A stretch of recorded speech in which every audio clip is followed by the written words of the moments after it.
Hey everybody, it's Jason Blaha here, and today I want to chat with you guys a little bit about Conjugate and the deadlift. And what you guys will see is some footage in the background that came from a single training week. And in this case, the training week was all conventional deadlifting, and a lot of times we rotate phases of conventional and sumo in this system. But to show people, because they say, I don't understand how we would combine together max effort, dynamic effort, repetition effort, how do these work? So for max effort, which was one of the two lower days that week, we did a deadlift, right? And in that case, I did deadlift against chains, ramped up to a heavy single, didn't take it to a true max, but it went above 90%. And that was the max effort work. Okay, that's what I did for max effort. And then I did rep work afterwards. Now, obviously, we did squats and stuff on those days too, but we're just focusing on the deadlift. And then on a separate day, on dynamic effort day, I came in and I did speed pulls against bands. And what you guys will notice when you watch these, with the speed pulls against bands, what did we do?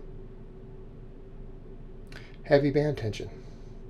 In this case, I want to say it was about 300 pounds of bar weight with about 150 pounds of band tension. So what does that represent? That's approximately what you would do for a 600-pound deadlifter, right? You would put roughly 50%, right? Roughly 50% of your max on the bar, 25% of your max in bands or chains. Okay. And then I think on that day I did 6 singles for speed. Now we can do more depending on what we're doing and depending on how much speed squatting you're doing. But it was in a more speed squat oriented phase. So we only did 6 singles. So we have max effort already shown, and then we have dynamic effort on a different day. And these are the baseline programming that we follow for this system. Okay, we don't need to come in and do a bunch of heavy work on deadlifts. We don't do a bunch of heavy rep work. We would only do a heavy pull depending upon what your max work looks like, once every week or once every 2 weeks. Right? On average.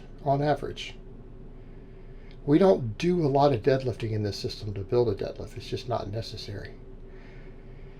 So that is our max work and our speed work. And then so what else do we need to do? Well, we need to hypertrophy all the muscles involved in the deadlift. We need to hypertrophy those muscles. So you guys will notice afterwards I did paused deadlifts, 4 sets of 10. I like to use 10s for most of my supplemental work. A lot of people say, well, that's grueling to do an exercise like that for 10. Well, it can be, but it also produces great hypertrophy. But this gives us a much better stimulus to fatigue ratio, because this is not my 10 rep max for a deadlift, but it's all I can handle for the pause deadlifts. And in this case, what are we doing? We're picking an easier to recover from exercise that we can hypertrophy all the muscles of the deadlift, and then we get some movement pattern correction. In other words, I have to go and stop right around where I normally stick and then explode again. We have to reaccelerate from that point. Hey, that involves training the movement pattern itself a little bit better to again explode past your sticking point, and mine is just below the knee. So that's what I chose to do. Right? That's what I chose to do for that day for that. And then after that, we did good mornings. And these might have been on separate days from the week, because I'll tend to do good mornings 2 days. So what did I select for a good morning?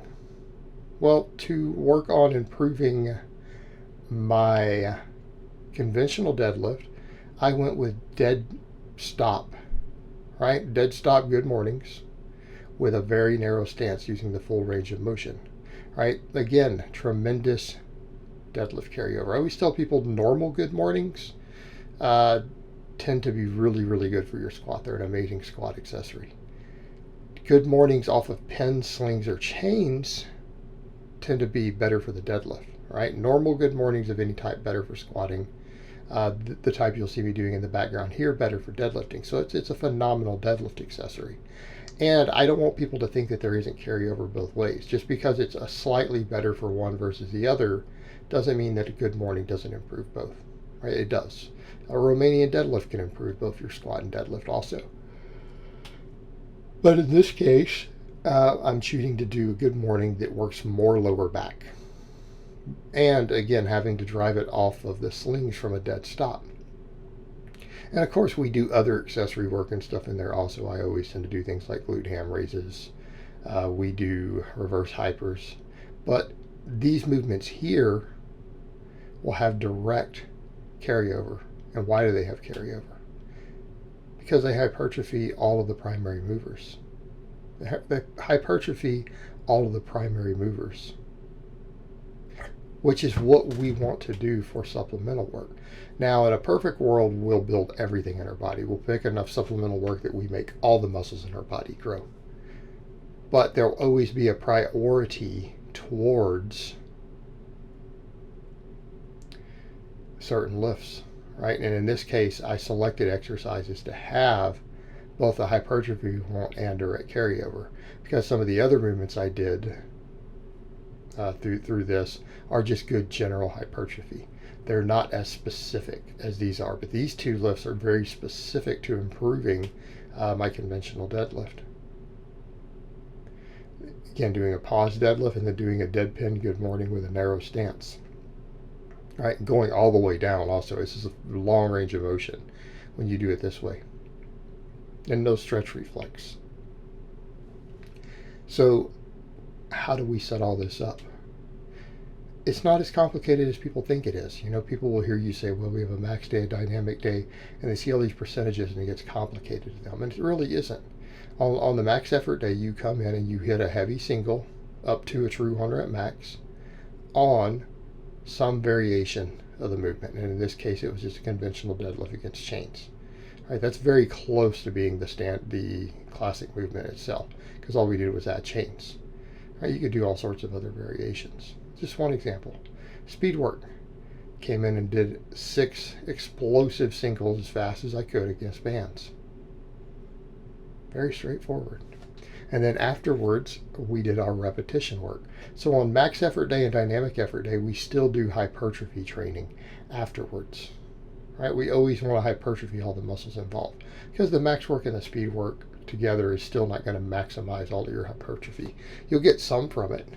But it's not going to be enough to build everything, not even close. But when we add all of this other stuff in, we get bigger, we get thicker, and we raise our strength ceiling. And we can also pick movements that have good carryover itself. And in this case, I selected 2 to put in the background that have direct carryover. So this is how we would set up deadlift training on Conjugate. All right, guys, but that's really all I have to say on that today. I hope it's been informative, and I will talk to you guys next time.